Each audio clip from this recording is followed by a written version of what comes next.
This conference will now be recorded. Hey everybody, welcome back. My name is Dr. Doug Smith. Today is Monday, January 14th. Hope everybody had a good weekend. Let's hop right back in. As always, if you're new with us, please like us and subscribe. What you will hear here on this podcast is nothing but the truth. We just present the science. That's all we're doing. We're going over the science of what really and truly happened in the opioid crisis. We're just reviewing the science. Overwhelmingly, the majority of the science that we're reviewing is science that other researchers have done. But at the same time, we will be reviewing our own research, which is part of what we're doing today. So I'm assuming today that you listened to last Thursday's show. If you haven't, please listen to it, and then I'm going to jump right in. Last Thursday, we showed 4 graphs, 1, 2, 3, 4. They are, to me, the 4 graphs that shine light on the path of how to get out of this opioid crisis. It's not that hard. Common sense is never that hard. So those were the 4 graphs that we showed last week. The graphs were number one. The one that we're going to go over again today is when people are sick. When people are genetically damaged and then they try to stop taking the opioids, they get sick. That's a very hard thing for people to understand, although it makes, once you understand the DNA behind it, once you understand the science behind it, it makes total sense. But when our people become damaged enough from the opioids that when they try to stop taking the opioids, they become sick, everybody has almost near identical symptoms, which makes sense because the genetic damage is pretty much identical. We've looked at it now across hundreds of people, and the damage is pretty much the same in everybody. Not a lot of variation. In fact, we really haven't identified much of any variation in the genetic damage. It's the same in everybody. Makes our job of detecting the genetic damage easier. There's a consistency in the genetic damage, and it makes the job of identifying people who have been genetically damaged easier because everybody has the same symptoms. And it makes measuring the symptoms easier because everybody pretty much has the same symptoms. And that's what we've done here. You see that graph there? You've got the red column on the left and then a little tiny blue column on the right. Those are the symptoms of the sickness that people reported before they were on buprenorphine and after they were on buprenorphine. And the red is when they were in withdrawal, what's called withdrawal. It's a horrible term, but we'll stay with it. And the red is people who are experiencing opioid withdrawal. They're sick because they're not taking an opioid. And then in the blue is our people who have been stabilized on buprenorphine. And then the questions you see up there, basically I wrote that. We had to have a way of giving voice to our people. Our people were not being heard.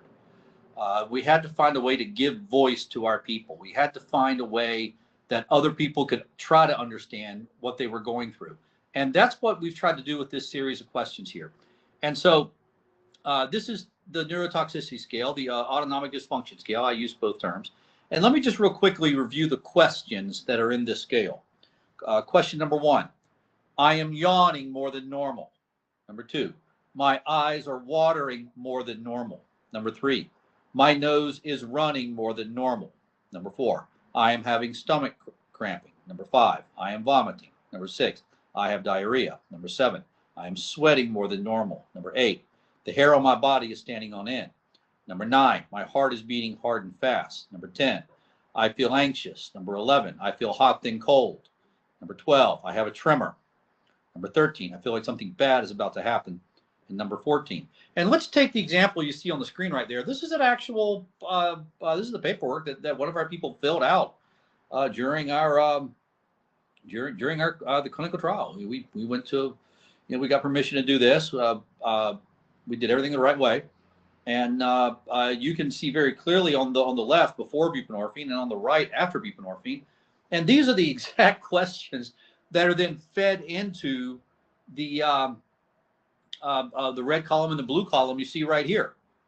Okay, so you're looking at the same thing with the graphic on the left and the graphic on the right. You're looking at the same thing. Graphic on the left happens to be from one person. Graphic on the right happens to be from over 1,000 people. Okay, and you can see it doesn't really vary. Look at the graphic on the left. Okay, look when they're sick. Everything is 4, 4, 4, 4, 4, 4, 4. And then look after one dose of buprenorphine. Everything is 0, 0, 0, 0, 0. Okay, that person is communicating with us. That person is telling us something. That person is telling us that, hey, when I'm sick, I feel really, really bad. I can't stand this. Okay. In fact, look at question 14. I can't stand feeling this way. That question scored higher than any other single question. Question 14.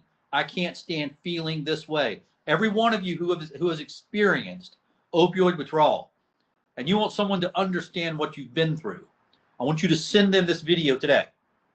I want you to send them this video today. I want you to send it to their email, post it on their social media. If you've been through opioid withdrawal and you've tried to explain to somebody else what it felt like, I want them to see these 14 questions that this individual answered. And I want them to see number 14. I can't stand feeling this way. Why did people go out and buy heroin? Why did people go out and buy fentanyl? Why did people go out and buy illegal opioids? To get high? No. No, they did not go out and buy opioids to get high. They're not drug addicts. The psychiatrist got it wrong. The psychiatrist got it wrong. They went out, yes, they did go out and buy heroin. Yes, they did go out and buy fentanyl. Yes, they did go out and buy illegal pills. But they went out and bought those things because of question 14. I can't stand feeling this way. One of the individuals said it to me one day, and I'll never forget it. They said, you try it. You see how long you last. You try it. And you see how long you last. You try it. And you see how long you last. You want to judge me? I'm speaking now from the perspective of that individual. You want to judge us? You want to judge the people who have suffered the genetic damage and have felt a torment unlike anything that's ever been brought upon the face of this planet? You want to judge them for going out and doing what they had to do to survive, to live? You want to judge them for doing that. You want to judge them and you want to call them an opioid addict. You want to judge them and you will tell them they have a mental health disease. You want to judge them and you want to tell them that there is something wrong with their brain and that they could control this if they wanted to. It's all in your head. It's all in your brain. Okay? The psychiatrist got it wrong. And frankly, if you're repeating the words from the psychiatrist, you're getting it wrong also. You're looking at the truth right here. It's right there on the screen in front of you. You are looking at the truth. Look at the graphic on the left. That was a real person. That was a real person. Look at how they answered those questions. Look at the questions. It's all there. We built this so that those who want to understand, those who will take the time to understand what their neighbors and loved ones were going through, it's here. It's right here in front of you. Take the time and understand this. Look at the question. Look particularly at question number 14. I can't stand feeling this way. That's the one. That's the one. The question that scored the lowest across everybody was I am vomiting. That one scored the lowest. And on this person it scored a 0. But I can't stand feeling this way. That more than anything predicted whether or not somebody was going to go out and buy heroin, go out and buy fentanyl, go out and buy illegal pills. Now look at it on the right. Okay, everything's a 0. Okay, that's one dose of buprenorphine. That's one dose of buprenorphine. One dose. Everything goes from a 3 and a 4 down to a 0. That's one dose of buprenorphine. You want to understand what happened in the opioid crisis. Understand these graphs. That's why we're presenting these graphs. Those of you who have gone through opioid withdrawal, take this video, take these graphs, explain it to your loved ones. You weren't buying heroin to get high. You weren't buying fentanyl to get high. You're not a selfish drug addict. You don't have a mental health problem. Okay? At least you don't have a mental health problem that's called opioid addiction. You may have some other mental health problems, but you don't have a mental health problem called opioid addiction. And last thing I'm going to say today, we're running a little long today. I apologize for that. Last thing I'm going to say today, look how much one dose of buprenorphine fixed that. One dose of buprenorphine fixed it. One dose. Let's hold here today. We'll pick up here tomorrow. We're going to go through all 4 of these graphs. Okay. My name is Dr. Doug Smith. Please like and subscribe. Put this on your social media. Good news. Good news. Alex has gotten us on X, the website formerly known as Twitter. We're on it. Can't really figure out what to do with it. I'm not sure what a post is. I got some work to do, But Alex is going to let everybody know how to get to X. He let me know how to get to X. So if he let me know how to get to X, he can let you know how to get to X, and how to find it. And please come to X. Talk to us. Talk to us. Come to X and talk to us. Okay. Alex just texted me that we haven't come up with a name for it yet. Well, let me think about that. What would be the perfect name for our? I would probably lean towards something like